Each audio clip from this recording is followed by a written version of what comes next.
Item ಯಾವುದೇ ಇರಲಿ try ಮಾಡಿ ಆಚಿ ಚಿಕನ್ ಮಸಾಲಾ.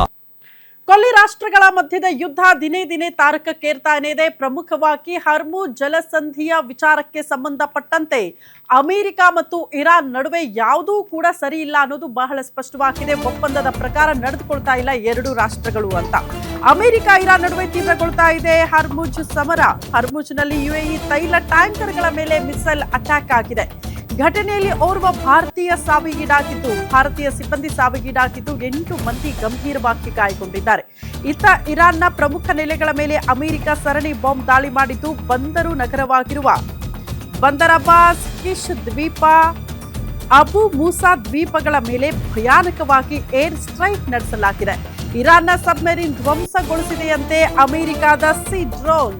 ಅಮೆರಿಕದಿಂದ ನಿರಂತರವಾಗಿ ದಾಳಿಗಳಾಗ್ತಾ ಇದೆ. ಪ್ರಮುಖವಾಗಿ ಹರ್ಮುಜ್ ಜಲಸಂಧಿಯನ್ನ ತನ್ನ ಕಂಟ್ರೋಲ್ಗೆ ಪಡೆದುಕೊಳ್ಳಬೇಕು ಮತ್ತೊಮ್ಮೆ ಅಂತ ವಿಶ್ವದ ದೊಡ್ಡನ್ನ ಅಮೆರಿಕ ಪ್ರಯತ್ನ ಪಡ್ತಾ ಇದೆ. ಆ ಮೂಲಕ ತನ್ನ ದಾಳಿಯನ್ನ ಇರಾನ್ ಮೇಲೆ ಮತ್ತು ಹರ್ಮುಜ್ ಜಲಸಂಧಿಯ ಮೇಲೆ ನೇರವಾಗಿ ದಾಳಿಯನ್ನ ಮುಂದುವರಿಸ್ತಾ ಇದೆ ಅಮೆರಿಕ ಅನ್ನೋದು ಬಹಳ ಸ್ಪಷ್ಟ. ಬಟ್ ಈ ದಾಳಿಯಲ್ಲಿ ನಮ್ಮ ಭಾರತೀಯ ಸಿಬ್ಬಂದಿ ಕೂಡ ಸಾವಿಗೀಡಾಗಿದ್ದು 8 ಮಂದಿ ಗಂಭೀರವಾಗಿ ಗಾಯಗೊಂಡಿದ್ದಾರೆ ಅನ್ನೋದ್ರ ಬಗ್ಗೆ ಡೀಟೇಲ್ಸ್ ಸಿಗ್ತಾ ಇದೆ.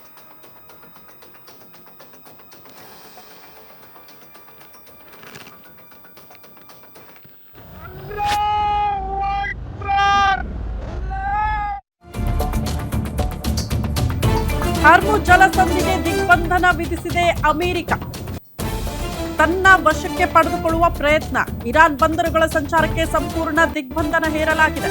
ಹರ್ಮುಜ್ ಮುಕ್ತವಾಗಿಡೋದಕ್ಕೆ ಟೋಲ್ ಕಡ್ಡಾಯ ಅಂತ ಅಮೆರಿಕ ಅಧ್ಯಕ್ಷ ಡೊನಾಲ್ಡ್ ಟ್ರಂಪ್ ಹೇಳ್ತಿದ್ದಾರೆ. ಎಲ್ಲ ಹಡಗುಗಳ ಮೇಲೆ 20% ಟೋಲ್ ವಿಧಿಸೋದಾಗಿ ಘೋಷಣೆ ಮಾಡಿಬಿಟ್ಟಿದ್ದಾರಂತೆ ಅಮೆರಿಕ ಅಧ್ಯಕ್ಷ ಡೊನಾಲ್ಡ್ ಟ್ರಂಪ್. ಬ್ರೆಜಿಲ್ ಸೇರಿ ಹಲವು ದೇಶಗಳಿಂದ ಇದು ಕಳ್ಳ ಮಾರ್ಗದ ಮೂಲಕ ಯಾರು ಕೂಡ ಅಲ್ಲಿಂದ ಹಡಗುಗಳನ್ನ ಸಾಗಾಟ ಮಾಡಂಗಿಲ್ಲ, ಟೋಲ್ ಕಟ್ಟಿಗೆ ತೆಗೆದುಕೊಂಡು ಹೋಗಬೇಕು ಅನ್ನುವಂಥ ಆದೇಶ ಅಮೆರಿಕ ಅಧ್ಯಕ್ಷ ಡೊನಾಲ್ಡ್ ಟ್ರಂಪ್ ಅವರಿಂದ ಹೊರಡಿಸಲಾಗಿದೆ ಅನ್ನೋದ್ರ ಬಗ್ಗೆ ಡೀಟೇಲ್ ಸಿಗ್ತಾ ಇದೆ. ಅಲ್ಲಿಗೆ ಹರ್ಮುಜ್ ಜಲಸಂಧಿಯನ್ನ ತನ್ನ ವಶಕ್ಕೆ ಪಡೆದುಕೊಂಡು ತನ್ನ ಕಂಟ್ರೋಲ್ ಅಲ್ಲಿ ಇಟ್ಟುಕೊಳ್ಳೋದಕ್ಕೆ ಅಮೆರಿಕ ಅಧ್ಯಕ್ಷ ಡೊನಾಲ್ಡ್ ಟ್ರಂಪ್ ಪ್ರಯತ್ನ ಪಡ್ತಿದ್ದಾರೆ ಅನ್ನೋದ್ರ ಬಗ್ಗೆ ಬಹಳ ಸ್ಪಷ್ಟವಾಗಿ ಈ ದೃಶ್ಯ ಮತ್ತು ಈ ದಾಳಿ ಸಾಕ್ಷಿಯಾಗ್ತಾ ಇದೆ.